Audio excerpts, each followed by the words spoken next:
পশ্চিমবঙ্গের প্রশাসনিক ব্যবস্থায় কি এক মস্ত বড় পরিবর্তন আসতে চলেছে? সাধারণ মানুষের দুয়ারে এবার সরাসরি পৌঁছে যাচ্ছে কেন্দ্রীয় ও রাজ্য সরকারি সুবিধা। আজ থেকে রাজ্য জুড়ে শুরু হয়ে গেল এক বিশাল যোগ্য জনকল্যাণ শিবির।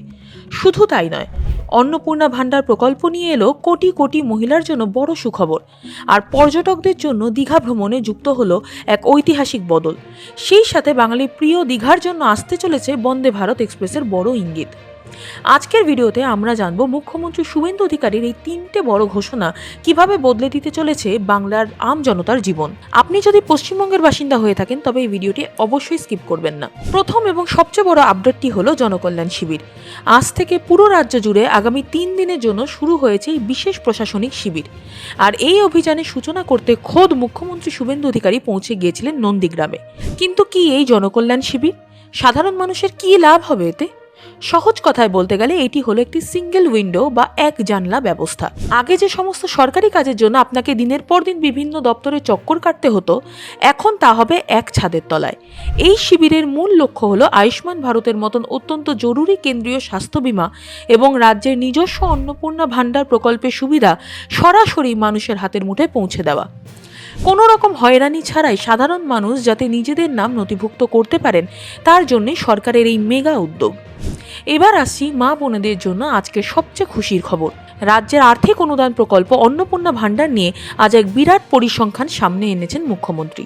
তিনি জানিয়েছেন আজ সোমবার সকালের মধ্যেই রাজ্যের প্রায় ৭৯ লক্ষ মহিলার ব্যাংক অ্যাকাউন্টে সরাসরি পৌঁছে গেছে এই প্রকল্পের টাকা। অর্থাৎ কোনো দালালের চক্কর ছাড়াই সম্পূর্ণ স্বচ্ছতার সাথে মায়েরা তাদের প্রাপ্য অনুদান পেয়ে গেছেন। প্রশাসনের তরফ থেকে স্পষ্ট জানানো হয়েছে যে সমস্ত যোগ্য মহিলা এখনই সুবিধার বাইরে আছেন, তারা চলতি এই 3 দিনের জনকল্যাণ শিবিরে গিয়ে খুব সহজেই আবেদন প্রক্রিয়া সম্পন্ন করতে পারবেন। তাই এই সুযোগ হাতছাড়া করবেন না। আমাদের শেষ আপডেটটি সমস্ত ভ্রমণপ্রেমী বাঙালিদের মুখে চওড়া হাসি ফুটিয়ে তুলবে। আমরা সবাই জানি উইকেন্ড পেলেই বাঙালির প্রথম পছন্দ দীঘা। আর সেই দীঘাকে কেন্দ্র করেই নেওয়া হলো দুটি বড় সিদ্ধান্ত। প্রথমত, তোলাবাজি ও হয়রানি বন্ধ। এতদিন দীঘায় পা রাখলেই পর্যটকদের কাছ থেকে যে 10 টাকার স্থানীয় ট্যাক্স বা চাঁদা নেওয়া হতো, তা আজ থেকে সম্পূর্ণভাবে বেআইনি ও বন্ধ ঘোষণা করা হয়েছে।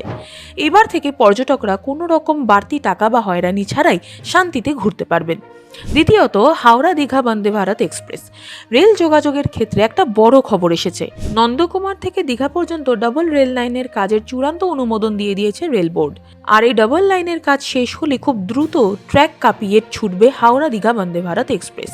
ভাবুন তো, মাত্র কয়েক ঘন্টাতে আপনি পৌঁছে যাবেন সমুদ্রের পাড়ে।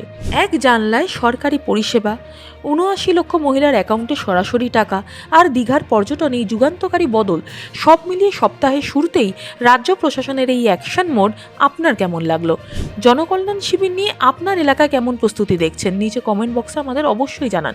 আর ভিডিওটি ইনফরমেটিভ মনে হলে অবশ্যই লাইক শেয়ার করতে ভুলবেন না। দেখা হচ্ছে খুব তাড়াতাড়ি।